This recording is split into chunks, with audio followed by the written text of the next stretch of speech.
Everyone was looking at my brother's new car when I pulled dish soap out of my graduation gift. It was a gray Nissan Sentra parked in the driveway with a bow sliding off the hood. $24,000. People kept drifting to the window to look at it. My brother Liam was out there too, running his hand along the side panel, laughing at something one of our cousins said.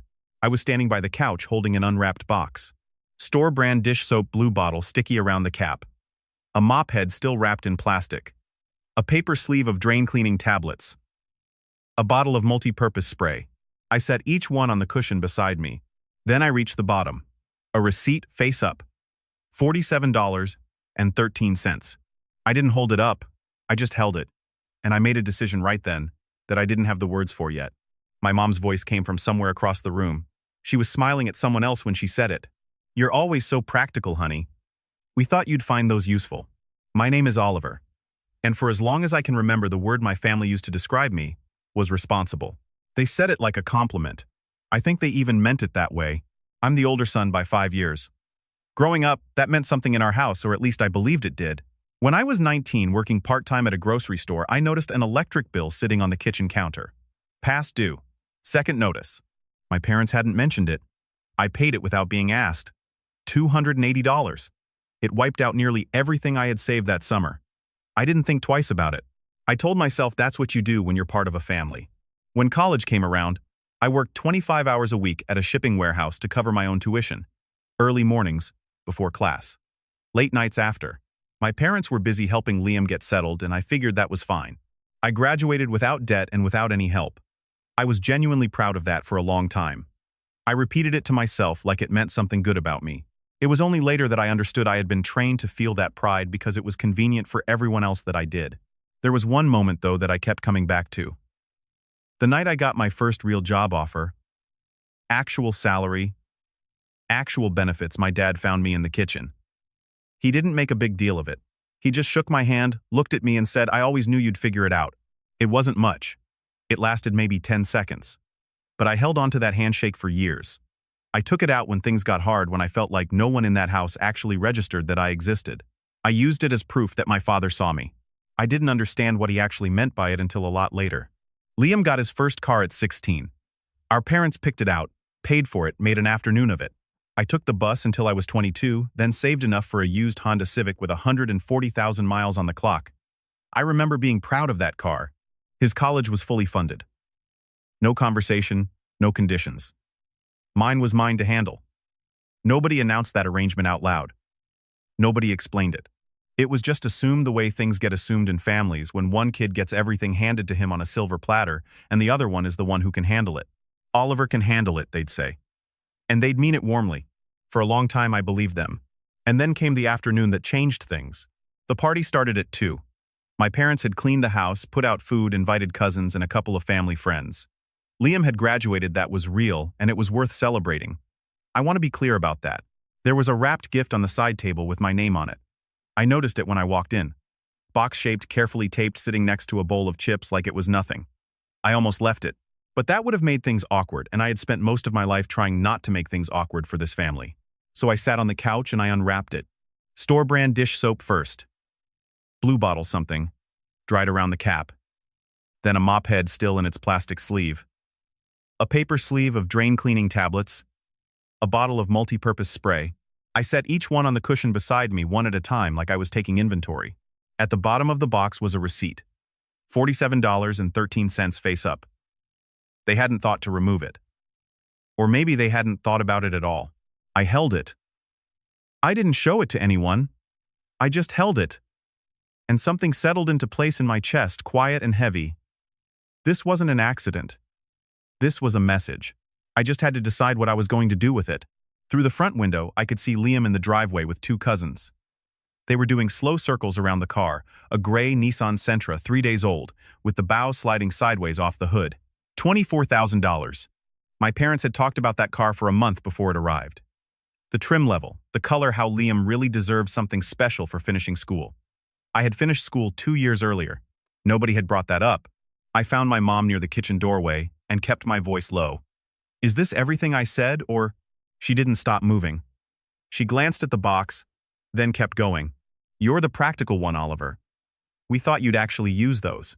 She smiled at someone across the room and walked away. No pause. No check to see my face. The conversation was over before it had started, and I stood there holding a bottle of spray cleaner wondering how long I had been invisible in this house. If you've ever been the responsible one, the one who always handled it, the one who never needed anything, you know exactly what that moment feels like. Subscribe before we go any further, because this story doesn't end in that living room. I waited until there was a gap in the noise. Then I found my mom in the kitchen hallway. "Mom," I said, keeping my voice down, "I'm not trying to ruin anything, but I need to ask, did you think about how this would feel?" She looked at me. Not long. Just long enough to arrange her answer. "Oliver, you have a good job. And your own apartment." Liam needed encouragement. She tilted her head slightly. "You don't." I started to respond. She didn't let there be room. "You always find a way to make yourself the center of things."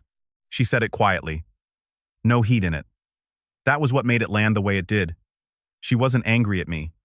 She just genuinely believed what she was saying. She patted my arm, turned toward the sound of someone laughing in the other room, and walked away. I stood in the hallway for a moment. She had told me something just now without understanding she was telling me. "You don't need anything." I held on to that. Filed it away. Without knowing exactly why. My dad was in the backyard deep in a conversation with my uncle. I waited at the edge of the patio until there was a pause. "Hey, Dad. Got a minute?" He looked at me.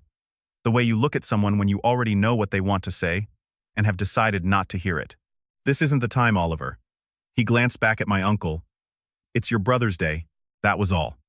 "No, let's talk later." "No, I hear you. Just a redirect." My feelings were a scheduling problem.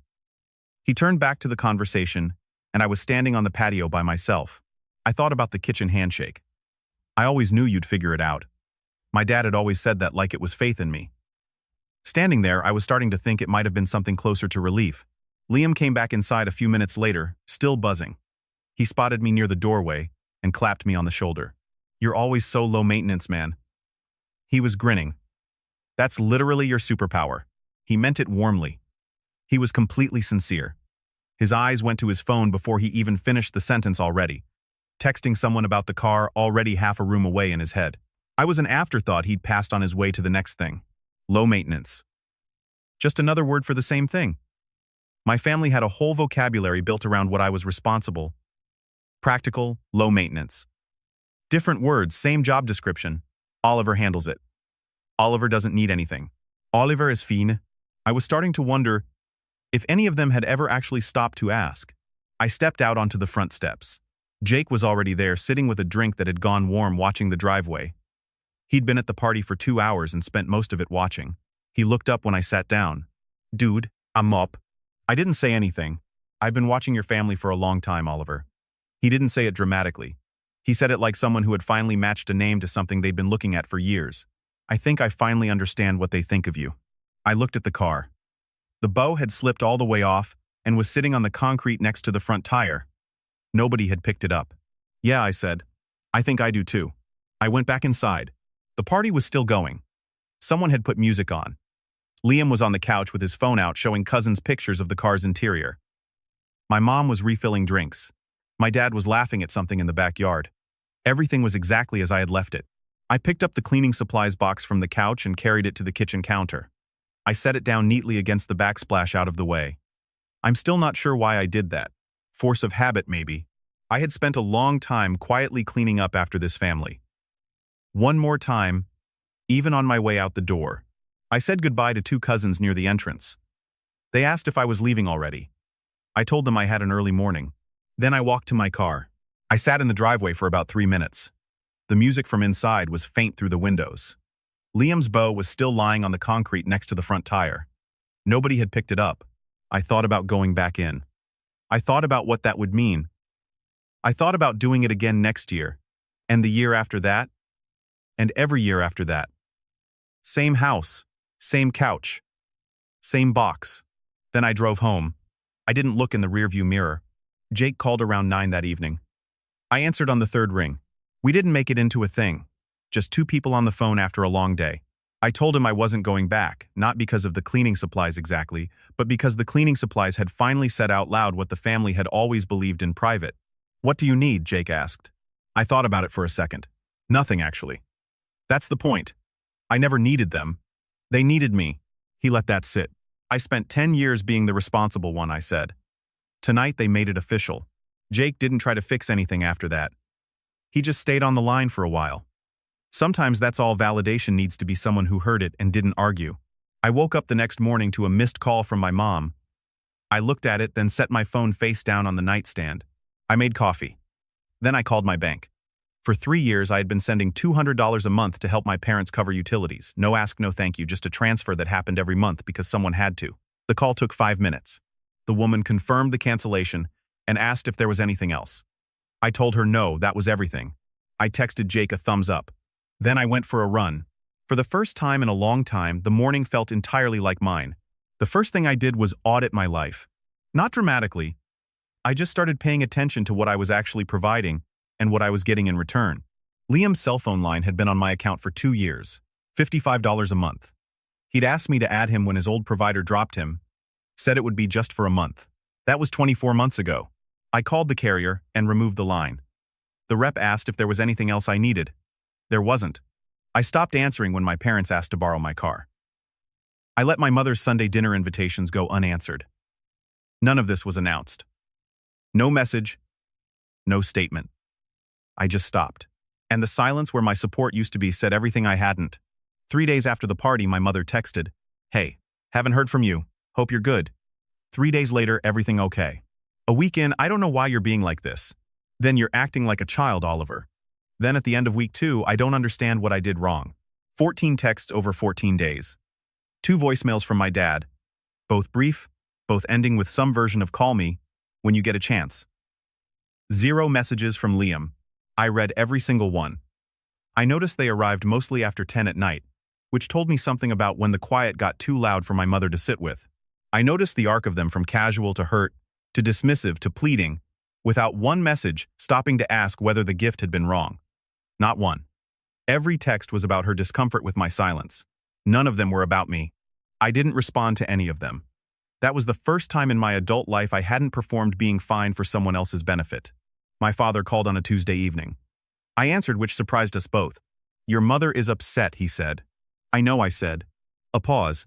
"Are you going to come around?" "Not right now, Dad. I need some time." He was quiet for a moment. Then, "This isn't how we handle things in this family." "I know," I said. And I ended the call. I stood in my kitchen thinking about that phrase for a while. This isn't how we handle things.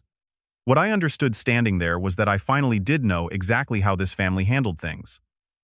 They redirected. They minimized. They waited for the responsible one to absorb whatever needed absorbing and quietly get back in line. That was how they handled things. I just wasn't going to be the one doing it anymore. 8 weeks after the graduation party, my brother texted me for the first time. The message was longer than anything Liam had ever sent me. I could tell it had been typed and deleted and retyped a few times. He got to the point eventually. The car payments were $389 a month. Mom and Dad had said they'd help, but they were behind on their own bills and couldn't cover it. He was 2 months in and already underwater. He was asking if I could loan him $800 to get through to the next month. He'd pay me back. I read it twice. The car had cost $24,000. My parents had talked about it for a month before it arrived. The trim level, the color, how Liam deserved something special for finishing school. They had given it to him without a plan, and when the plan fell apart, they looked in the direction they always looked. I thought about the cleaning supplies, the receipt for $47.13. I thought about how they had handed Liam a car they couldn't afford to maintain and handed me tools to clean up messes. It turned out they had meant that literally. The same week, my mother sent a longer message. She had stopped trying to make me feel guilty for my silence. She was past that now. The mortgage payment was 2 weeks late. Liam's car payment had become the family's problem, because Liam didn't make enough yet. She asked if I could help out for a little while the way I used to. And then she wrote this. "You've always been the responsible one. We always knew you'd be okay." I read that line 3 times. She didn't know she was confessing. She thought she was paying me a compliment. But what she had written in her own words in a message she sent voluntarily was the entire architecture of what my family had always believed.